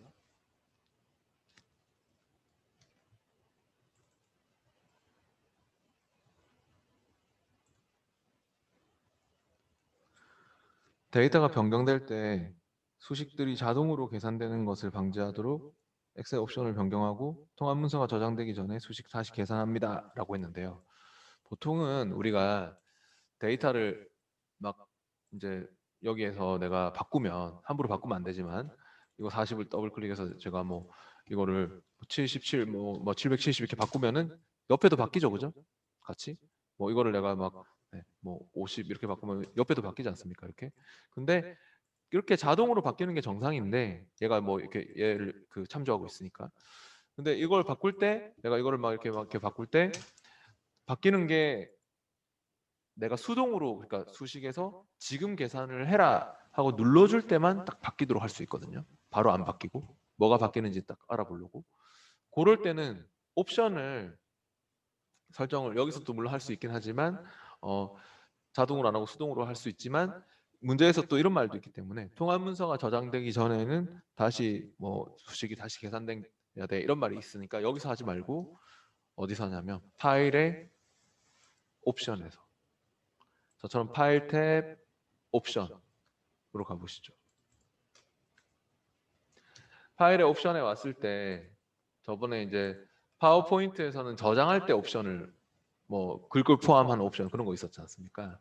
근데 여기는 수식 탭에서 많이 나오거든요. 파일의 옵션에 엑셀은 수식 탭에서 요거 수동으로 계산되도록 하면서 통합문서 저장될 때는 다시 계산된 결과 저장될 수 있도록 하는 요걸로 바꾸는 문제가 시험에 나옵니다. 수동으로 하시고요. 수식 탭에 있습니다. 네, 그래서 확인을 하면은 이제는 여러분도 한번 바꿔볼래요? 확인하고 나서 여기에 수량을 내가 뭐 이렇게 10 이렇게 바꾼다고 해서 바뀌지 않죠. 근데 어떻게 해야 바뀌냐면은 F9번을 누르거나 이거 지금 계산하시오 수식 탭에서 이 지금 계산을 딱 눌러주면 바뀌어요. 그게 수동 계산인 거예요. 이렇게 일반적으로 이렇게 쓰지는 않죠 우리가. 그래서 하여튼 방금 굉장히 중요한 거였습니다. 파일의 옵션에 수식 탭에서 수동으로 계산하도록 해서 이거 체크하는 거 간단하잖아요. 시험에 똑같이 나옵니다. 그다음 180페이지로 또 와보시고요. 이거는 최대 반복 횟수가 50이 되도록 반복 계산을 사용합니다. 라고 했네요. 이것도 중요한 내용인데 반복 계산 사용은 일단 근데 이제 이렇게 여러분이 수동으로 해놓으시면은 우리가 계산된 결과가 바로바로 적용이 안 되기 때문에 이 반복 계산이 지금 안 보일 것 같거든요. 그 제가 설정을 해도 그리고 나중에 또 원래 시험 시에는 가만히 냅두면 되지만 시험 시에는 프로젝트 제출만 하면 알아서 또 자동으로 다 바뀌지만 지금은 우리가 또 뒤에 막 하는 작업들이 수식을 혹시 쓰게 되면은 결과가 제대로 안 보일 거거든요. 그러니까 다시 좀 지금은 자동으로 좀 돌려주시는 게 좋을 것 같습니다. 다시 가가지고 시험 시에는 가만히 냅두고 프로젝트 제출을 그대로 하시면 되지만 지금은 우리가 불편하기 때문에 자동으로 다시 좀 고쳐서 할 거고요. 이게 어떤 의미인지는 제가 보여드릴게요. 여기서 덜 따라할 필요 없는데 제가 이 첫 번째 그 총판매 금액 수식에서 얘를 갖다가 밑에 있는 바로 밑에 있는 이 셀을 수식에서 이렇게 불렀어요. 그리고 그다음 이제 밑에 있는 수식에서는 오히려 바로 위에 있는 이 수식을 얘를 불렀어요. 그럼 지금 서로가 서로한테 이렇게 물리게 되는 상황이 되는 거거든요. 이렇게 되면 뭐라 할 거예요. 이렇게 순환 참조가 있습니다. 하면서 뭔가 계산을 올바르게 하지 못할 수도 있습니다. 확인하니까 진짜 이상하게 결과가 안 나오죠. 이렇게. 왜 그러냐면요. 제가 지금 이 수식을 여기서 참조를 시켰고 밑에 있는 수식을 또 이렇게 보면은 이거를 또 위에 있는 수식을 또 참조시켰어요. 그러니까 서로가 서로한테 물렸기 때문에 제가 만약에 이 수량을 아까 전처럼 막 이렇게 바꾸면 뭐 80 이렇게 바꾸면 뭐가 바뀌어야 됩니까? 얘가 바뀌면 바로 옆에 있는 얘가 이제 영향을 받겠죠? 얘가 바뀌어야 되지 않습니까? 그럼 얘가 바뀌면 뭐가 바뀌어야 됩니까? 방금 제가 밑에서 얘를 불렀잖아요. 그럼 밑에 얘가 또 바뀌어야 되죠. 얘로 인해서. 그럼 얘가 바뀌면 또 뭐가 바뀌어야 될까요? 밑에 얘가 바뀌면? 위에서 이걸 불렀었잖아요. 그러니까 위에 애가 또 가만히 있으면 안 되거든요. 위에 애가 또 바뀌어야 돼요. 그럼 위에 애가 바뀌면 또 뭐가 바뀌어야 됩니까? 또 밑에 애가 또 바뀌어야 되는 거죠. 계속. 그러니까 밑에 애가 바뀌면 또 위에 애가 바뀌어야 되는 거죠. 위에 애가 바뀌면 밑에 애가 바뀌어야 되는 거죠. 계속 이러겠죠, 계속. 그러니까 언제까지 뭐 벗어날 수가 없는 거죠, 이거는. 계속 영원히 순환되는 그런 순환 참조가 돼버리는 것입니다. 이렇게 되면은 딱 50번까지만 반복해서 계산을 해. 그런 의미로 딱 주면 이게 안 나오는 게 계산이 나올 수가 있습니다. 그래서 이거 50번까지만 반복해서 계산을 하도록 그렇게 파일의 옵션에 가서 해보세요, 이제. 파일의 옵션에 수식으로 가가지고 반복 계산 사용 쪽에서 이거를 체크하셔야 됩니다. 반복 계산 사용을 체크하고 최대 반복 횟수는 50 그렇게 반복 계산 사용을 체크해서 이걸 체크 안 하면 의미가 없어요. 순환 참조될 때 쓰겠다는 소리거든요. 이거 체크하고 반복 50번까지만 해 확인 해주면은 계산이 나오죠. 이렇게요. 다 이렇게 수식 탭에서 하는 겁니다. 181페이지 적응 문제도 그러면 다 할 수 있겠죠? 간단하게 수식 탭에서 파일 옵션의 수식 탭에서 집에서 해보시고요. 이제 182페이지로 올게요. 이번에는 오류 설정하기 열어가지고 해보겠습니다. 오류 표시를 뭐 나타내고 숨기고 하는 게 나오네요.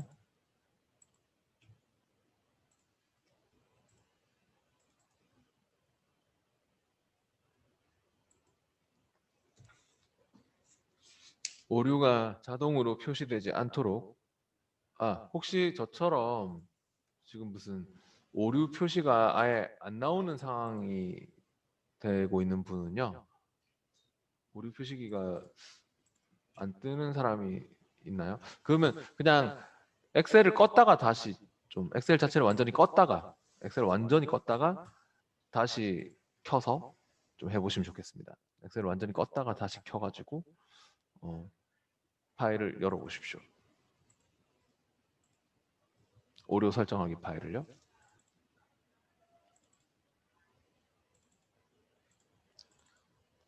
아까 막 옵션을 바꾸고 막 그래가지고 막 그런 것 때문에 그런 것 같기도 하거든요. 그럼 이렇게 나오죠? 이렇게 오류 표시가. 그러니까 아까 우리가 막 옵션을 막 건드리고 막 자동 계산, 수동 계산 막 이렇게 왔다 갔다 하다 보니까 이제 그것 때문에 얘가 좀 헷갈려가지고 그런 것 같은데, 하여튼 엑셀을 완전히 껐다가 다시 켜보세요. 이런 오류 표시, 이런 거 녹색 표시가 안 생기는 사람 계시다면은. 근데 이런 오류 표시기 이런 게 좀 표시가 자동으로 안 났으면 좋겠대요. 그건 어디서 하냐면 파일 탭에 옵션에서 파일에 옵션에 가서 아까 수식 탭에서 이 수식 탭이 진짜 계속 많이 쓰이죠. 파일 옵션의 수식 탭에서 바로 여기 이거 다른 작업 수행하면서 오류 검사하는 거 얘를 체크를 푸세요. 체크 풀고 확인해 보십시오. 그러면은 이제 오류 표시기가 안 나오죠. 확인했을 때. 네. 근데 183페이지에 그 보니까 이게 183페이지 문제가 중요한 문제인 것 같습니다.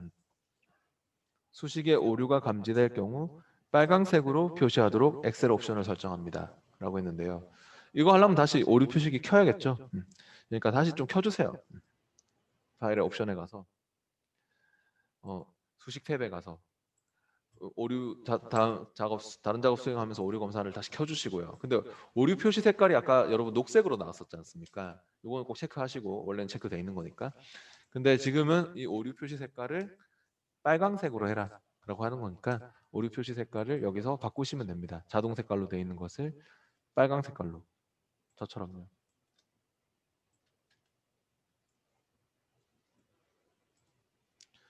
네, 그렇게 해서 오류 표시색을 빨강으로 이렇게 선택해서 확인하시면은 이제는 빨강 색깔로 이렇게 나오게 되는 거죠. 이런 오류 표시색 바꾸고 이런 것도 있습니다. 시험에 쉽죠. 수식 탭에서 나오는 작업들이 몇 개 많죠. 파일 옵션에. 이런 문제들은 간단하게 다 맞출 수 있으니까 이런 걸 놓치면 안 되겠죠. 그다음 185페이지로 왔고요.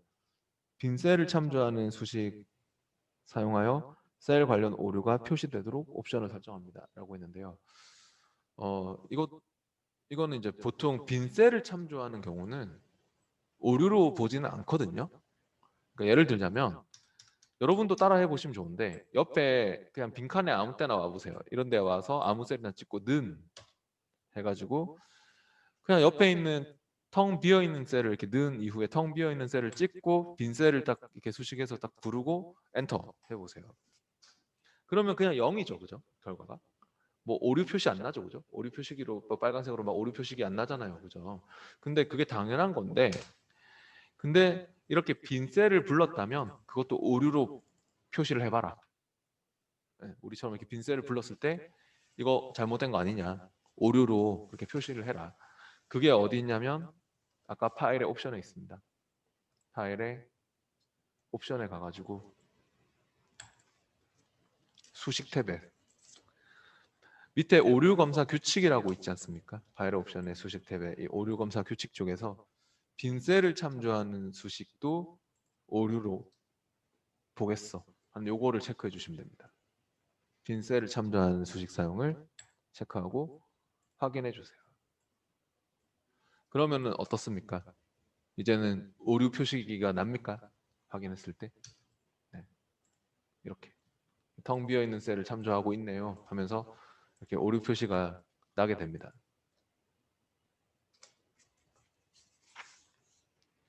186페이지 문제가 중요한 문제인 것 같습니다.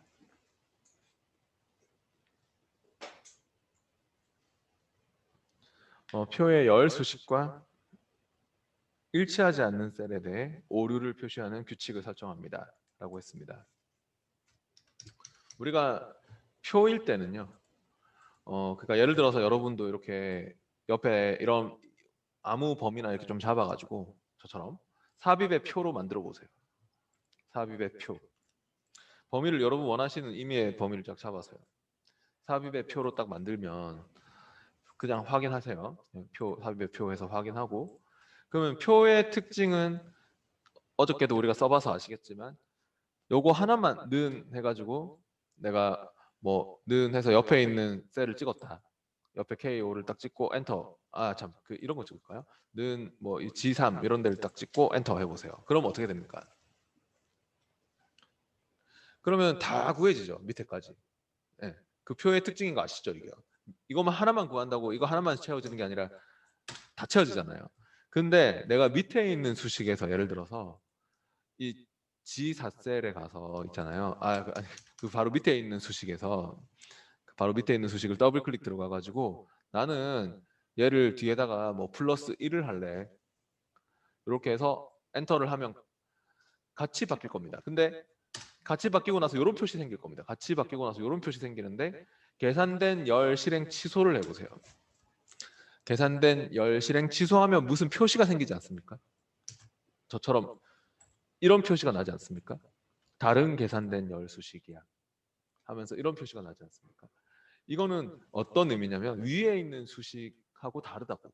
그러니까 표의 특성상 열 수식과 일치를 해야 정상인데 얘는 지 혼자서 뒤에 플러스 1을 하고 있네. 위에하고 다르네. 이런 표시를 남겨라는 소리입니다. 네. 그러니까 이 말이 그 말입니다. 186페이지에 지금 표의 열 수식과 일치하지 않는 셀에 대해서 우리 지금처럼 이런 표시를 만들어 표시를 할 수 있도록. 근데 그게 원래 체크가 돼 있습니다. 네, 어디서 돼 있는 거냐면 파일의 옵션에서 수식 탭에서 아까처럼 바로 표의 열 수식과 일치하지 않는 그 셀에 대한 오류 표시는 이겁니다. 한 표에서 다른 계산된 열 수식이 사용된 셀에 대해서는 표 내에서 다른 계산된 열 수식이 있다면 그 오류를 보겠어. 근데 체크돼 있죠 기본적으로. 근데 이 문제가 나올 때는 당연히 체크가 안 돼 있는 상태에서 나오겠죠. 체크를 좀 풀어 보실래요? 얘를 체크 풀고 확인하면은 저 표시가 아마 사라질 것 같습니다. 이거 체크 풀고 확인하면은 맞잖아요. 표시가 안 나죠. 근데 이거를 다른 계산된 열 수식이야 하면서 표시를 내려면 파일의 옵션에 가서 수식 탭에서 체크를 해줘야지 한 표에서 다른 계산된 열 수식이야 하는 요거를 체크해 주셔야지 그 열 수식과 일치하지 않는 수식에 대해서 그렇게 오류 표시를 할 수가 있는 것입니다. 중요한 내용이었습니다. 시험에도 나옵니다. 187페이지 적응 문제는 보니까 1번, 3번 이런 거 중요한 문제니까 집에서 해보시고. 근데 이거 오류 표시 저 색깔은 저 계속 저 설정으로 놔두면 좀 보기 그러니까 이게 또 계속 유지가 되거든요. 그래서 파일의 옵션에 가셔가지고요. 아까 빈 셀을 표시한 것도 그렇고 원래 시험에는 뭐 그대로 뭐 프로젝트 제출만 하면 다 바뀌지만 알아서 지금은 안 바뀔 것 같기 때문에 끝까지 파일의 옵션에 다시 와서 좀 원래대로 좀 돌려주세요. 안 그럼 내일도 계속 저래 돼 있거든요. 그 파일의 옵션에 와서 수식 탭에 가서 아까 오류 표시 색깔이 자동 색깔이었고요. 이거 안 바꾸면 계속 끝까지 유지가 되거든요. 그러니까 자동 색깔로 꼭 바꾸시고 그다음에 아까 빈 셀은 오류로 보지 않았잖아요, 원래. 이것도 체크 풀어주세요. 안 그러면 이게 계속 유지가 돼요. 그러니까 불편할 수 있기 때문에 자동으로 하시고 이거는 체크 푸시고 원래대로 좀 돌려주세요.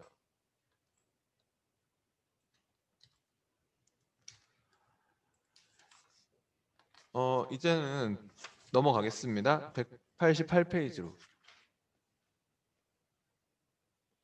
수식 검사에 대해서 알아볼 겁니다. 수식 검사라는 파일을 열어보시고요.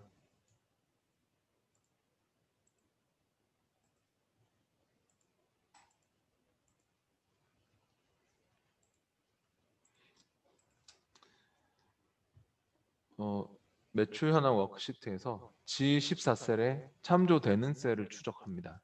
라고 했는데요. 그러면은 시트 확인하시고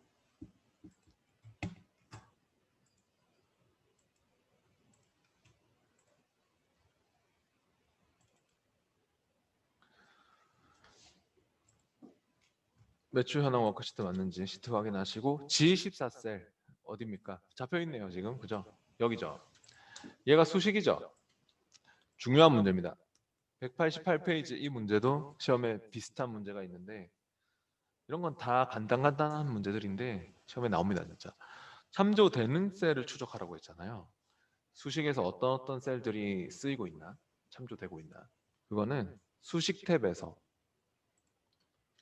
탭에 여기 수식 분석 그룹에 있습니다. 수식 분석 그룹에 이 수식에서 참조되는 셀을 추적할 수 있는데요. 참조되는 셀 추적을 한 번만 눌리는 것과 두 번 눌리는 것과는 차이가 있거든요.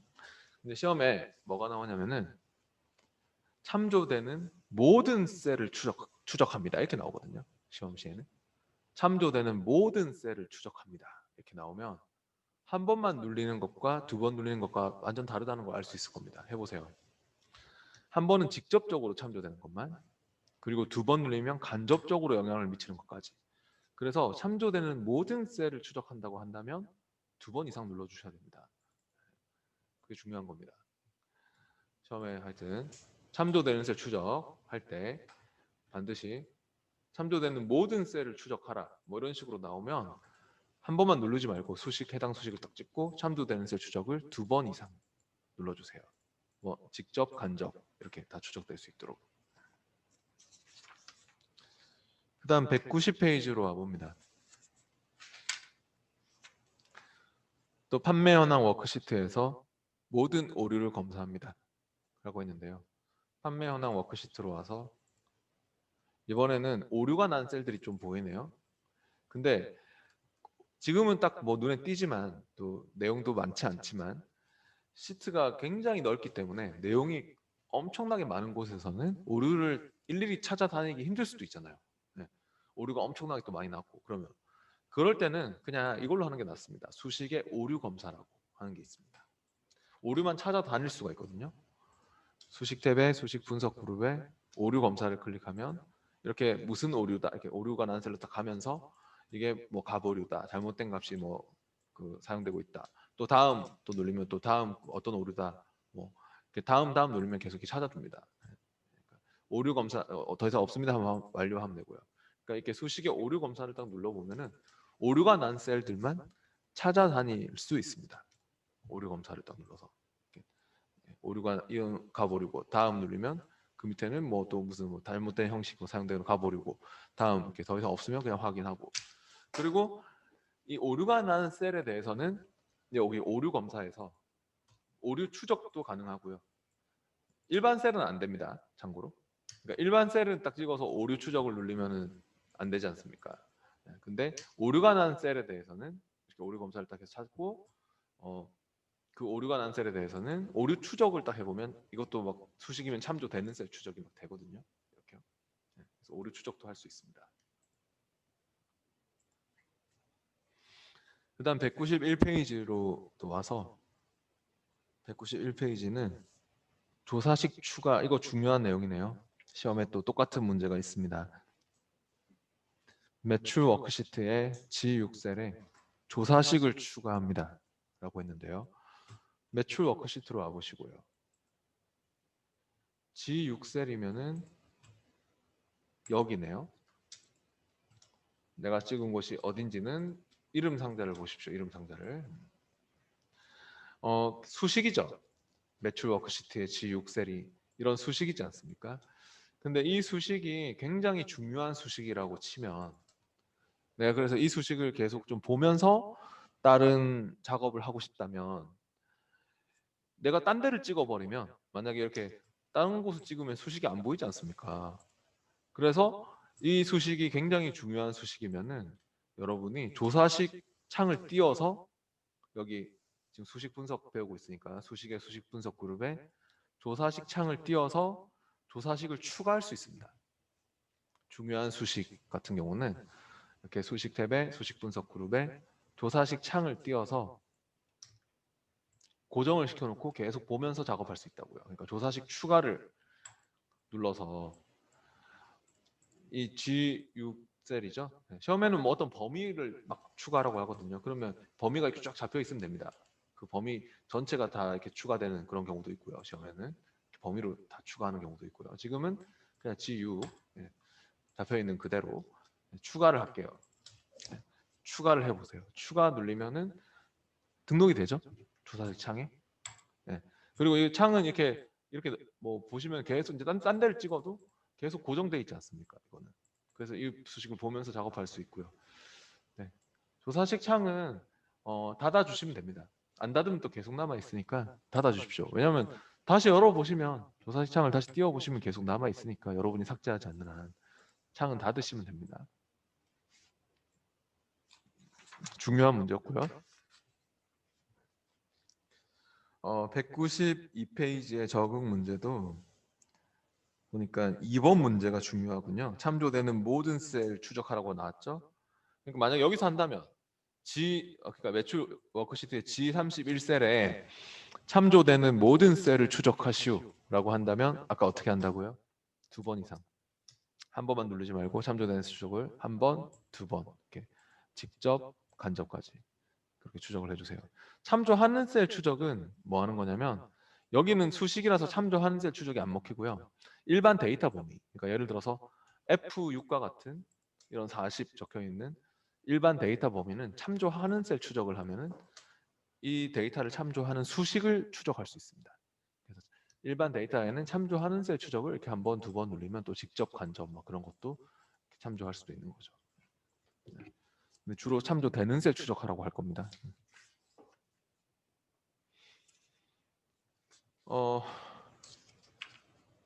뒤에 큐브 함수에 대해서 나오고 있는데요. 이 큐브 함수는 그냥 시간 남을 때, 여러분 시간 남으실 때 해보는 게 좋아요. 왜냐하면은 시험에 한 문제가 나올 가능성이 있는데 지금 보시다시피 그 195페이지에 그 식대로 나오거든요. 195페이지 그 다 보이시죠? 그거 식. 그거 다 외워서 정확하게 한 글자도 안 틀리고 외워서 쓸 수 있도록 하면 맞출 수 있어요. 근데 이렇게 그 나온 이 큐브 셋 그 뭐 큐브 랭크트 멤버 함수와 큐브 셋 함수 이거 막 이해해서 이거 풀려면 있잖아요. 굉장히 시간이 오래 걸릴 거거든요. 그러니까 시험에 정말 심하게 어려운 문제가 이거예요. 그 간혹가다 한 문제 튀어나오거든요. 그러면은 제가 나중에 뭐 하여튼 기출 문제 그 드리겠지만 기출 문제 시험에 나왔던 문제랑 똑같은 답으로 제가 올려놓은 게 있긴 있는데 시간 남을 때 한번 외워보시고 근데 이거 한 글자도 틀리면 안 되거든요. 진짜 이런 식으로 해가지고 코딩 거의씩 적는데 그래서 이거는 진짜 좀 시간이 너무 아깝기 때문에 나중에 진짜 시간 한가할 때 한번 따라해 보시거나 그렇게 하시고 그냥 나오면 좀 재수 없게 한 문제 나오면 그냥 패스하는 게 나아요. 검토 표시해 놓고 그 정도로 하여튼 심하게 어려운 문제입니다.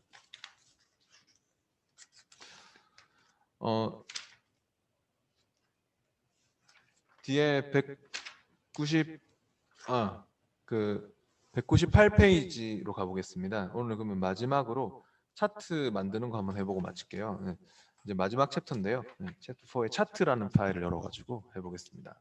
중요한 문제인 것 같네요. 198페이지 문제가 시험에 똑같은 문제 있습니다.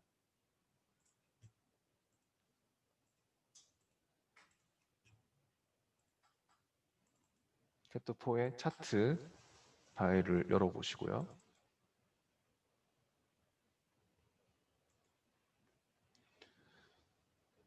혼합형 콤보 차트 만드는 건데요.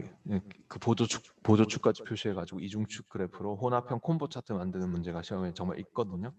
근데 198페이지의 내용은 미국 선적 워크시트에서 각 제품에 대한 가격은 묶은 세로 막대요. 마진율은 꺾은 선형으로 보조축에 설정하고 가로축 레이블은 제품으로 설정합니다. 이렇게 나왔는데요. 시험에 정말 똑같이 나옵니다. 근데 여기서 일단 중요한 말은요. 각 제품에 대한 제품이라는 말이 먼저 나왔죠. 각 제품에 대해서 그럼 제품이 축으로 들어가게 될 것 같거든요. 항목축이라고 하거든요. 제품 무슨 제품 무슨 제품 무슨 제품 이렇게 뭐 TV 냉장고 뭐 무슨 세탁기 이렇게 축으로 이제 항목으로 들어가야 될 것 같고요.